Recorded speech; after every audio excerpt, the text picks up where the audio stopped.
On our last episode,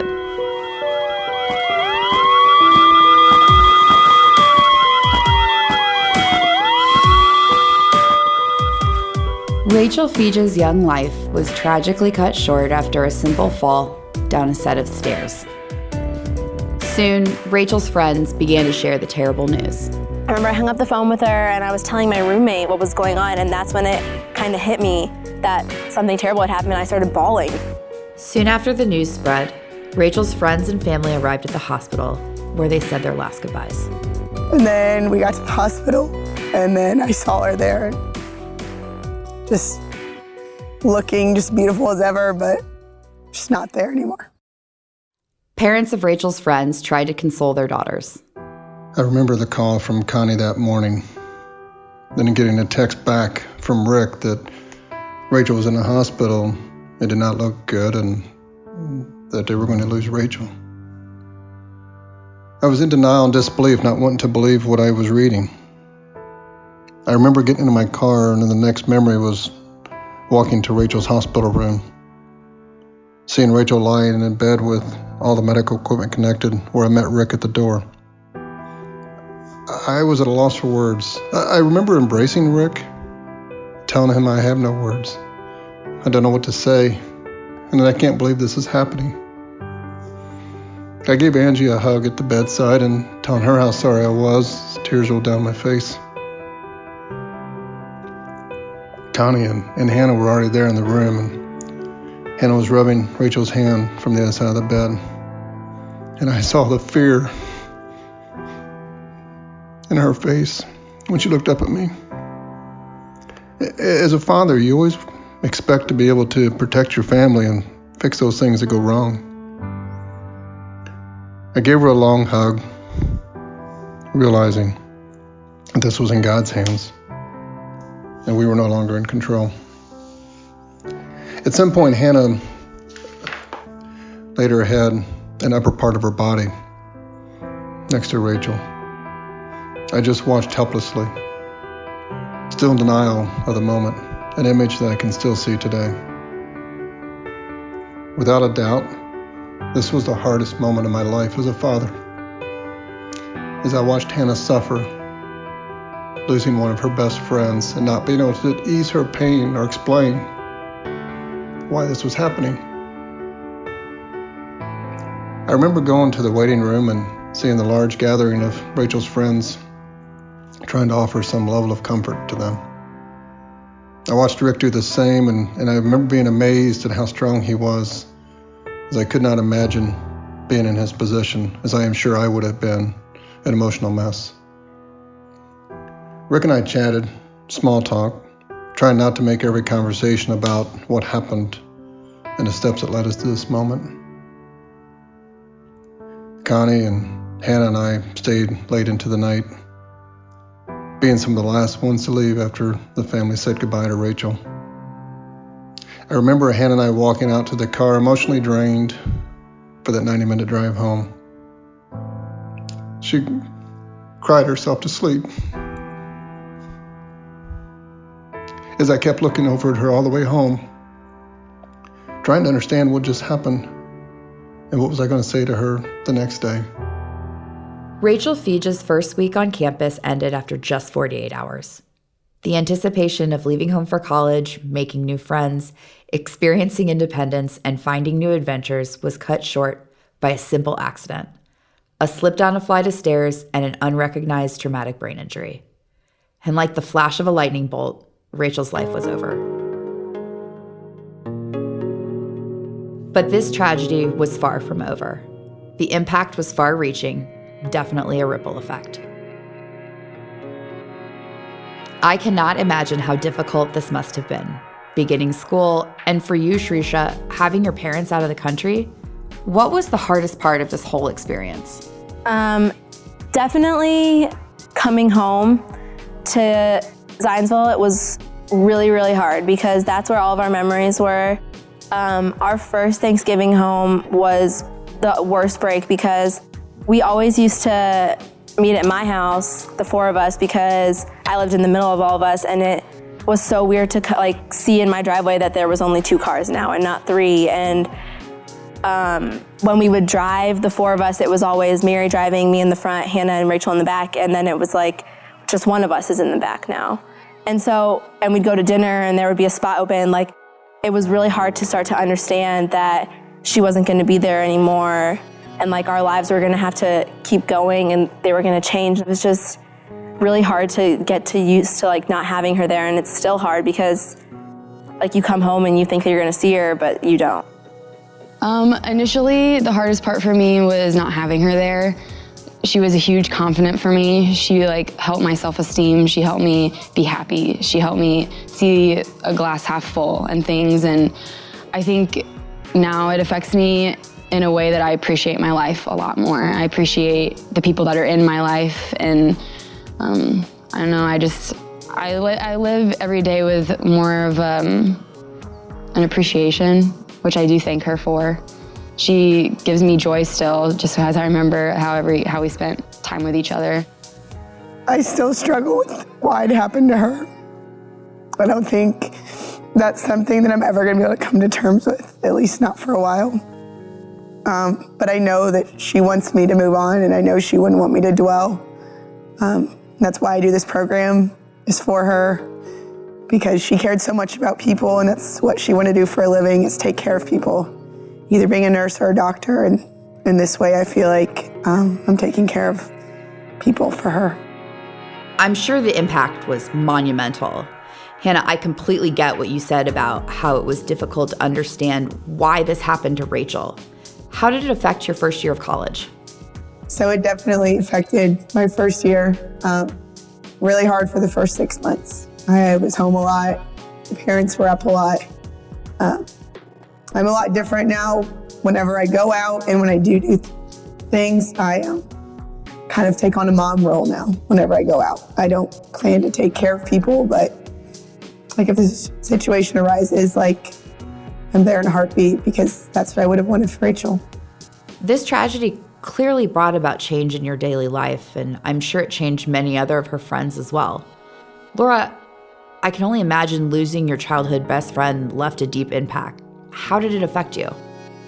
Well, it's pretty much affected everything. The first year was the hardest. To this day, it's still just, I half the time just think that she's still here and that she's just away at school. Just because, since she did go to IU, it just feels like that would be right. But I kind of lost my faith for a while, just thinking if there was a God, why would he do that? And now at least Angie's rereading the Bible, I started to, it's kind of good to see, because I think that she was really it was her time. She was called for something bigger. So we've heard a lot from Rachel's friends about how this affected their lives back then. Hannah, has this experience changed how you view life now? I definitely try to not dwell on things. I try and enjoy every moment. I think some of the hardest times for me, though, are whenever I have something exciting happen to me and Rachel isn't there for me to tell her. Exciting job or boyfriend or whatever it is. Not having her there to share those is probably one of the harder parts. I know she's still here and she's in spirit and she is going there with me, but I definitely have learned to try not to sweat the small things and definitely trying to live every day to its fullest. In retrospect, having gotten through your first year of college and surviving all of this unanticipated clutter and pain, would you say that you were ready for college? Given everything your parents and your high school taught you, did you really realize what things were going to be like? I don't believe I was prepared for college at all, especially the way that I had to first start it. I came to college with a clean slate. I came ready. I was ready for school. I was ready for social life. I was ready to meet new people. And I came in very, very closed-minded of what can actually happen, because I never thought anything like that would ever happen to me. And that was kind of the worst part about it, that it hit me like a train. It came out of nowhere and it just took the floor out from underneath me. Your first year of college did not begin like most college freshmen. I'm sure that it had an effect on the type of person it shaped you to be. I had to completely rebuild myself. I was a different person without her in my life. And it was really hard to take on something so new that I thought I was going to take on with her. And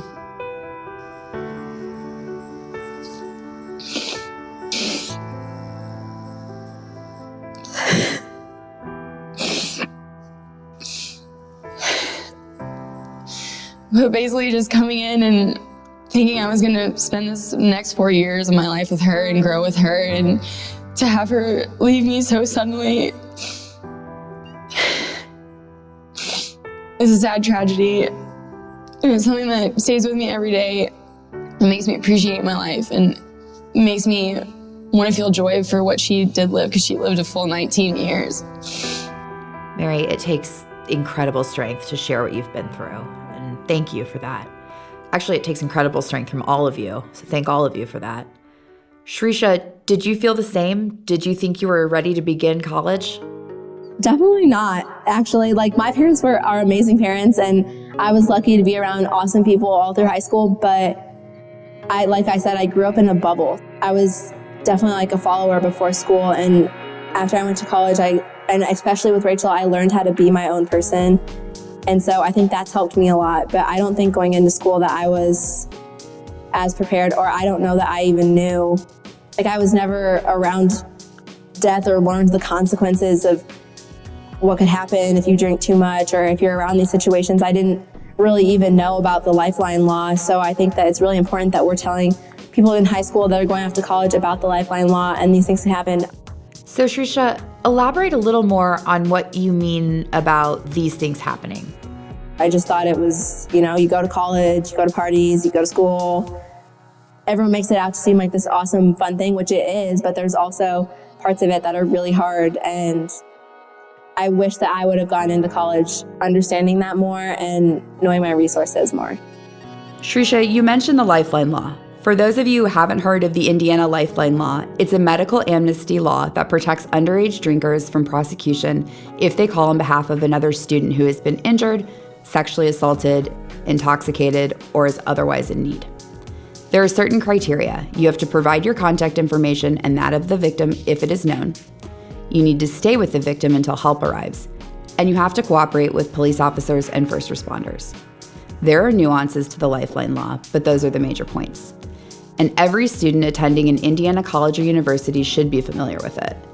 Just keep in mind that this is an Indiana Lifeline Law, and not all states have a similar law. So make sure you're familiar with the laws in the state where you're going to college. Mary, what about the Lifeline Law? Would that have changed anything in Rachael's case?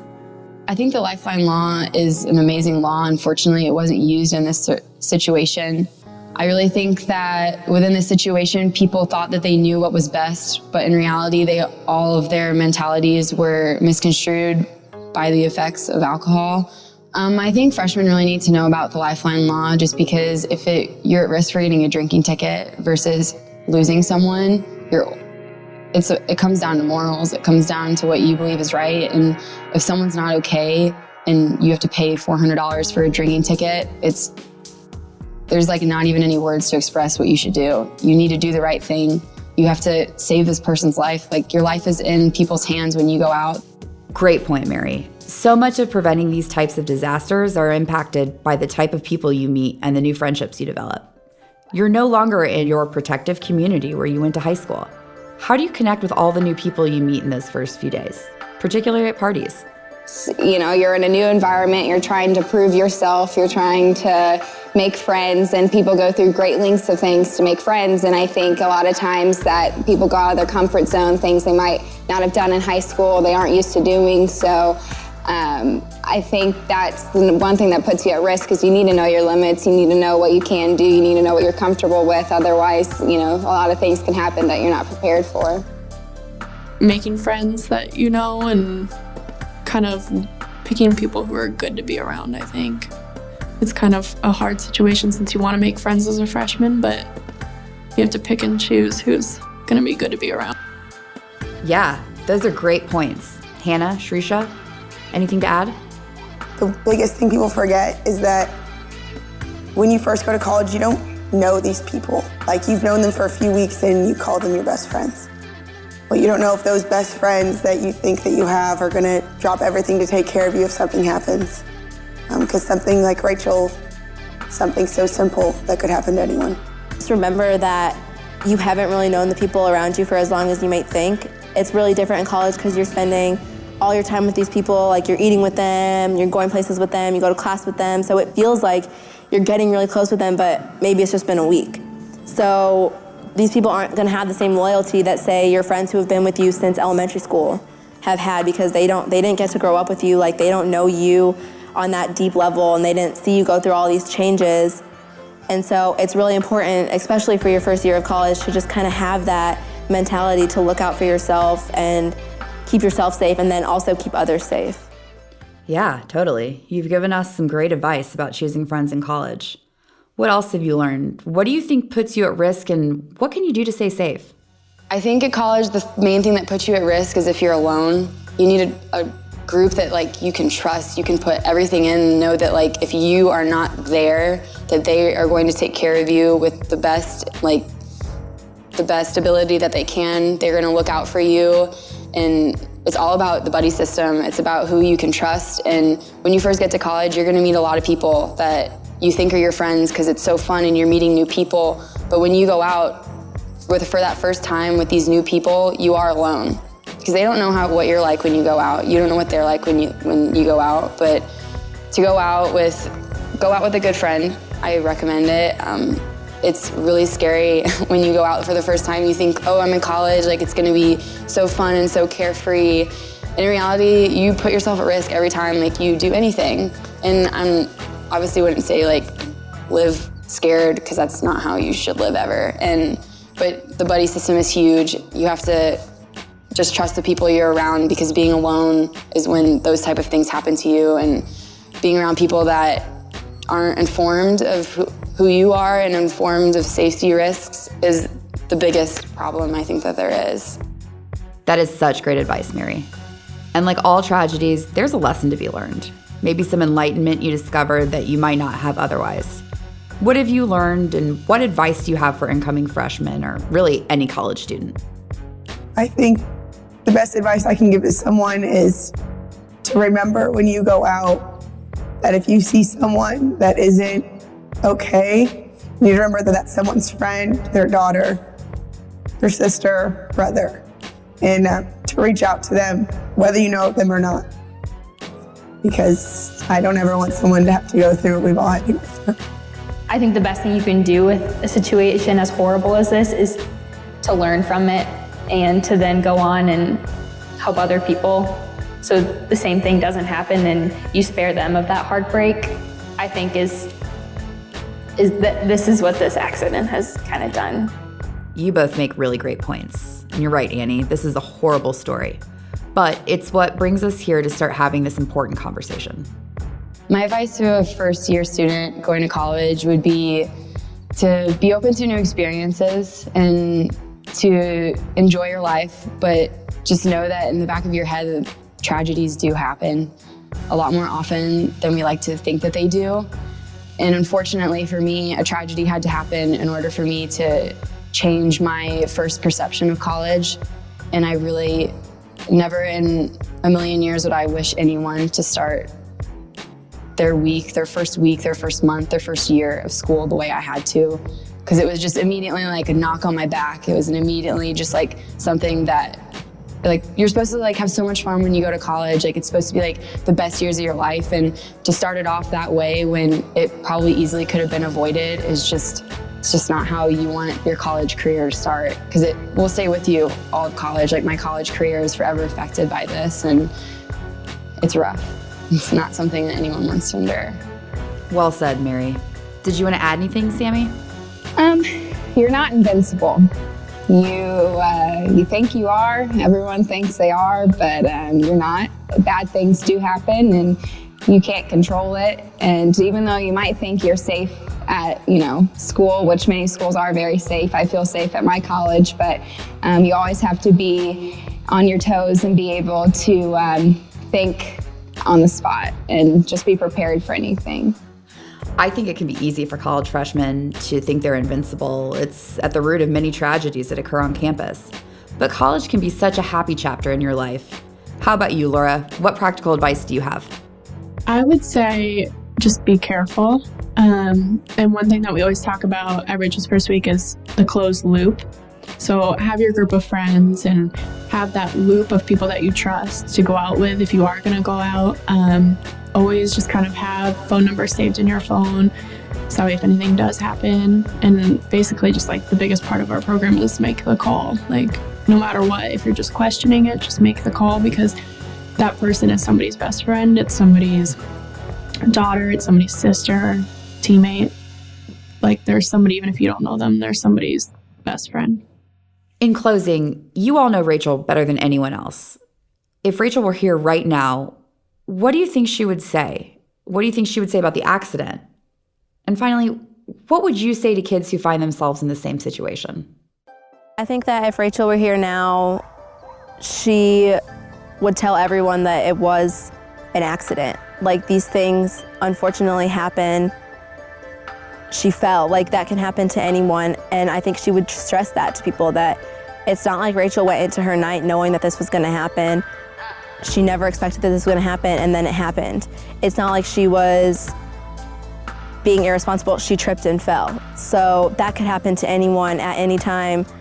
And I think it's just really important that people understand that in that moment, as scary as it is, especially as scary as it is to see someone in that situation, you have got to just go with your first instinct, which is to do the right thing and to call and to get them help no matter what happens to you. In this grand scheme of things, if you are to get a drinking ticket, that's a lot better than having to go through feeling responsible for the death of someone.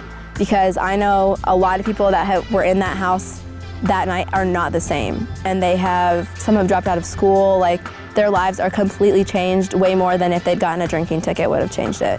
So it's just, as hard as it is, I think that Rachael would tell them that even in that moment, you have to think of what's gonna come out after it, which is a really hard skill to develop, I think, just because we're still young and it's hard to think of those things, but it's super important to kind of keep in mind that there's always gonna be a result of your action and to think of the best result possible. If Rachael was still here now, I'd be really, really happy. I really think that she would want she wants her story to get out there. She wants people to know what's going on, what happened, so that this doesn't happen to anyone else. I think she would kind of laugh at us for how much that we think about her every day, and I think she would want us to learn from what she did, and I think she'd be really proud of us and her mom and her family for what they've done. And ultimately, I think she would have taken it back in a second. I don't think she could have predicted it. No one could have predicted it, but I think she would want us to keep doing what we have been doing in order to help people so that they don't have to go through the same thing she did and the same thing we have and her family has. So I think she'd want people to reach out to others and not just focus on themselves. I think she'd want them to go out of their way to help someone, because that's what she would do.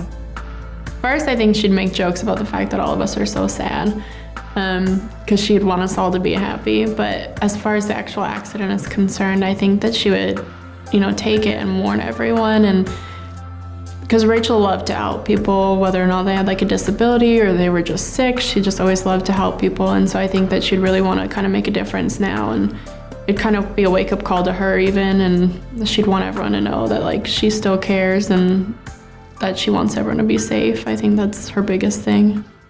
Thank you, ladies, for sharing your thoughts. I know this was not easy. I have no doubt that your words will impact others and influence them to take action, the right action, when it's not always easy, by remembering Rachael and her story. And I want to share with you more about Rachael's incredible friends, how they faced the challenge not only of the first year of college, but the added tragedy of losing a loved one. We'll start with Hannah. Hannah graduated from Ball State University with a bachelor's in health science and a minor in developmental psychology. Hannah just graduated after receiving her doctorate in occupational therapy from the University of Indianapolis. Next, Shrisha. She graduated from Purdue with a bachelor's degree in health and human sciences, then went on to Northwestern University where she completed her master's of medical sciences as a physician assistant. Mary graduated from Indiana University with a degree in neurosciences and then completed a bachelor's degree in nursing. She is now married and lives in Michigan, where she works in the trauma center at Butterworth Hospital. Sarah graduated from Purdue University with a bachelor's degree in kinesiology and is finishing her doctorate in physical therapy at the University of St. Augustine. Annie completed her bachelor's degree in journalism and communication at Butler and now works as a media planner and buyer for a local Indianapolis advertising agency. She also finds time to volunteer as a youth soccer coach for a local girls' travel team. Sammy completed her bachelor's degree at University of Evansville and is now in her 4th year of veterinary school at the University of Illinois. Finally, Laura. Laura graduated with a degree in elementary education. After teaching for a year, she took a job with Stryker where she has risen to international sales rep. Safe Tea is brought to you by Rachel's First Week. Executive producer Mike Wilson from Airborne. Engineering by Ben Vodder, and audio from FME Studios. And a very special thanks to Health Initiatives for their sponsorship of this podcast. Subscribe now so you don't miss a single episode of Safe Tea, and be sure you tell all your friends to subscribe as well. Don't forget to go to our website at rachelsfirstweek.org, where you can find out more about Rachel's First Week and Safe Tea. Remember, Rachel is spelled with an A, Rachael. While there, check out Rachel's Heroes Gallery, dedicated to students who have done the right thing when it all hits the fan. And show us some love on social media. If you have a Safe Tea story you'd like to share, please contact us at rachelsfirstweek.org. We'll see you next time.